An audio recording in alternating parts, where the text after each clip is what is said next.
শারীরিক অসুস্থতার জন্য অনেকদিন ভিডিও দিতে পারিনি। তো যাই হোক, নিত্যদিনের কাজকর্মের মতো আজকে চলে গেছিলাম ডিউটি করতে একটা হাই স্কুলে আমাদের এখানকার।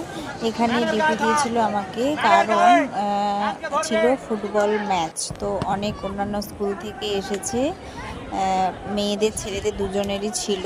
তো এখানে হচ্ছে 4টে স্কুলের সম্ভবত ফুটবল টিম ছিল যারা খেলতে এসেছিল। আর দেখো কি সুন্দর খেলা হচ্ছে। আর এখানে উপস্থিত ছিলেন যিনি জাতীয় দলে খেলেছেন, উনি এখানে উপস্থিত ছিলেন। তো আমরা অনেকক্ষণ পর্যন্তই ডিউটি করেছিলাম, সন্ধে পর্যন্ত। আর পুরো ফাইনাল রাউন্ড দেখেই বাড়ি এসেছি। তোমরাও একটু দেখো, তোমাদের সাথে শেয়ার করলাম। আর যদি ভিডিওটা ভালো লাগে অবশ্যই চ্যানেলটা সাবস্ক্রাইব করে পাশে থেকো। ভিডিওটাতে অবশ্যই লাইক কমেন্ট শেয়ার করে দিও। তো আমাদের এদিকে মেয়েরা এখন খেলছে, এটা দেখে খুব ভালো লাগছে।